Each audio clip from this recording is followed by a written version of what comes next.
Hey guys, and welcome back to the channel. I am stupid excited about this. This is going to be part one of a three-part series in which we go to Las Vegas and pick up my V8 swap Jeep, drive it to Moab, then drive it to some amazing badge trails in Colorado, and then 24-hour style Le Mans, drive the Jeep back all the way to North Carolina. So this is part one. This is the Vegas and the Moab thing, so stay tuned. It's really educational in the tour of the shop.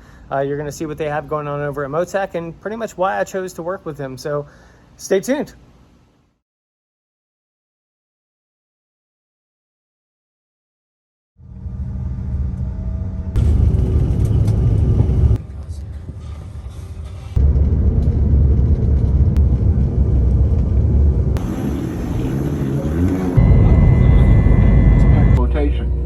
All X's are closed.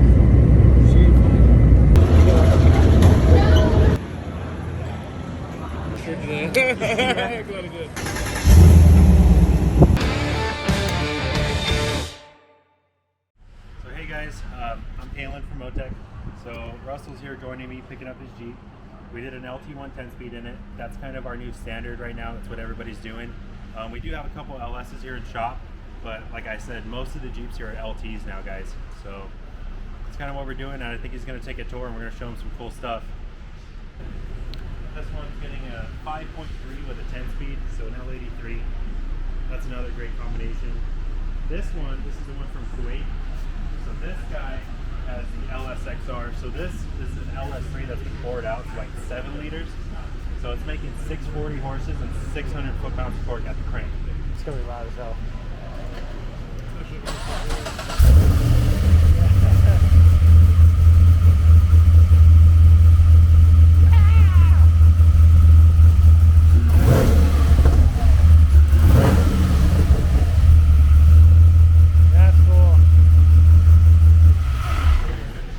Yeah, I was going to say America, but it's going to Dubai. Yeah. So this is the LT5. So this motor is making, I think, close to 800 horses and foot-pounds of torque. So what they did was, the LT4 came out and it was a really nice engine. The only problem was out on the track. The only thing limiting it was the fuel.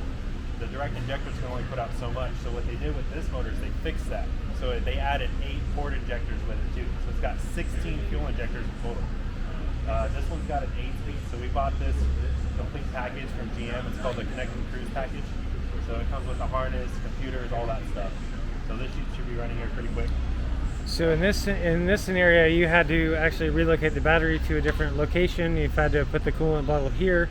So that's actually an oil cooler. The oil cooler bucket. Yeah, this is a dry sump motor, where all the other motors we use are wet sump. Right. So it doesn't have a dipstick. You can't fill the engine with oil through there. You have to do it through the can, and it kind of just circulates itself. Okay. And because of this, the way they designed the supercharger, it's actually got 2 outlets for 2 intercoolers. So we're going to run an intercooler up front and another one in the back with a fan. Okay. And that the one in the back with the fan will be an always on or a switch on? Okay, yeah, always on. The most important thing with these is keeping them cool. Because the air comes in and it gets compressed. And if that intake air temp gets hot, the supercharger kind of just doesn't work. Yeah. It stops working. Yep. Supercharger or hair dryer, so one of the two. Yeah. Okay. And then this is a 5.3 with a 10-speed. Okay. So we actually put the LT1 intakes on here so you get more clearance and stuff. Right. So this is the L86, L83. Okay. Yeah, L83 5.3 with the LT1 intake. Correct. A lot of people say that it kind of suffers with torque, but we actually disagree. One, the clearance is kind of more important, so you don't have to bash the firewall. Sure. 2, you're actually upgrading the throttle body at the same time. So to a much larger throttle body. And you bring a lot more volume of air in at that point. Okay. So we disagree with that big time. So this thing actually runs like a 6.2, and when Robbie drove it, it's really hard to believe that this is a 5.3. Wow. This cool thing is in the grill. That's K5. Yeah. 72 K5 Blazer. So we're doing an LT1 with a 10-speed in it. We got the vintage air kit. We're getting a Willwood booster with discs all around. It actually has front discs already, but the rear are drums. Right. So we're doing the full Willwood kit. Right. Yeah. Another 5.3 with a 10-speed. 5.3. Guys, this is the LTs are kind of the new standard. That's just what everybody's doing now. Right. So What was going on with the 8-speed versus the 10-speed? So the 8-speed is actually a really awesome transmission. We have one here. Right. GM just kind of dropped it though. They all went on backwood. The 10-speeds are a lot readily available. Right, so right. That's why we're reusing them. Right. Okay. So if you guys want an 8-speed, we can still do it. You just gotta get it used. Yeah. So. The reason I was asking is just because of like the strength rating of the 80 versus 90, right? Yeah. So obviously the 90 is going to be stronger, but we actually have LT4s with 10 speeds. Yeah. And you're fine. They're holding up. Yeah. So. And this is big yellow. Yeah, there's big yellow down there. This is a crate build, so if somebody wanted to do everything DIY and we provide the engine and tranny, right, this is what they get. So we provide all the engine controllers, the engine, the transmission, all the modules necessary, all the harnesses, coolers, the radiator, fan, everything. So it all comes on a pallet and it gets shipped either to you or to, if you're having a shop do it, it gets shipped to them, and we include the forks, so it's really easy. Right. So this on is those. the graveyard. So, cool. Anybody want to need a 3.6 or an LS or a Whipple or? So a lot of people put the superchargers on, and most of the time they're not happy. One, right, because the transmission's going to shift like crap. Two, it's just not going to perform the way they thought. And this person probably spent $6,000 on that Edelbrock, and that could have been money used toward doing their LS3, for example. Yeah. And it's a day and night difference. So we don't really recommend doing that route. So this one has an LT1 10-speed as well. This Jeep is actually going back to Evo. So Evo did the double throwdown on it, and then they heard we were putting a motor in it, so they shipped it here. And when we ship it back, they're going to actually tune the suspension for this weight of the motor and stuff. Right. Which really, it's not that much heavier than a 3.6. He had a 3.8, which is a lot lighter than the 3.6 too. Right. So it's kind of comparable. The 10-speed is a couple pounds heavier, probably 75, but you don't feel that. Right. So this is what's that? We added switch pros to this. Bunch of wire and stuff. These are all the bells and whistles. I just found out yesterday it's a Dynatrack 80. I thought it was a 60, but it's actually an 80. So 60, 80, and an Atlas. What is this? It's an older 6.2? Motor is an L9H. So this is a 6.2 LS. Yeah. So this motor came out in like 2009. They stopped This making was in the Banana Boat Camaro, right? Like the really long-nosed Camaros? Maybe. I call it a Banana Boat Camaro. Yeah. Whatever that body style was. Oh, yeah. So they came out in 2009. They stopped them in 2013. This is actually a California smog legal Jeep. So we're taking this one down to get California, all the certifications on it. It has our EO on it. So this is an EO build.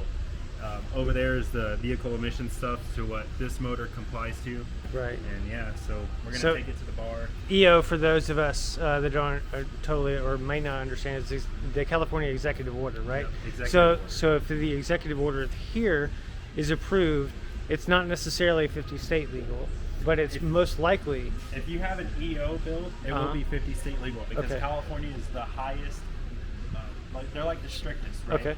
So if you get it past there, it's going to pass everywhere else. So Colorado recently switched that. Denver and Colorado Springs, parts of Oregon, Wisconsin, places like that are starting to do EO testing, and they do accept our builds. We have a lot of builds that were transformed to EO builds there. Okay. What the executive order means, though, is that we get to write the calibrations. So we had a conversation with California, understanding that this is now in a Jeep and some stuff is going to be different, right? So they allowed us to write the tunes and stuff like that, which is huge. Yeah. So.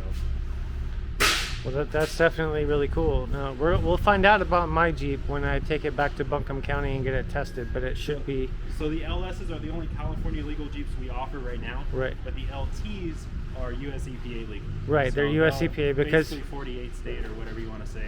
And that's because it came together as that package in a production vehicle from GM. So it's got catalytic converters, it still has an EVAP system, and we have all the monitors set. Okay. So what a lot of shop companies do, or swap companies do, is they disable all of the monitors, and that's what makes it not smog legal. Right. Because either they have a hacked operating system, or they just can't do it right. Okay. So with us running the GM system, that's one of the advantages. Right on. That's actually the LT1 8-speed Jeep up there too. Okay. So he's got skids. We're kind of against skids because turns everything in here into an oven. Right. So even though we had the exhaust wrap, there's still going to be a lot of heat, and luckily the muffler's out here. Right. But there's still 2 cats under there, guys. Yeah. So it gets hot under there. Well, Kalen, man, I really appreciate it. You taking us through the shop and everything. Thanks for working on my build, and I can't wait to get it on the road and get it going. But yeah, I'll definitely be seeing you soon, man. Yeah, Yeah, thank for you. sure. Yeah, thanks. America! Yeah. All right. It's been a while.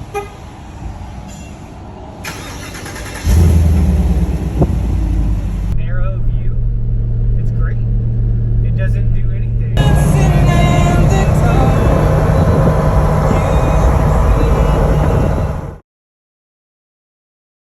Russ, what are we doing, man? Fucking doing epic shit. Stupid epic shit. That's what we're doing. Yeah. So after the flight to Vegas, picked up this wonderful LT1 swapped Jeep, and now after a long drive to Moab, we're on fins and things. That's right. Yeah, this is my first Moab experience, so we're gonna do it to it. Awesome.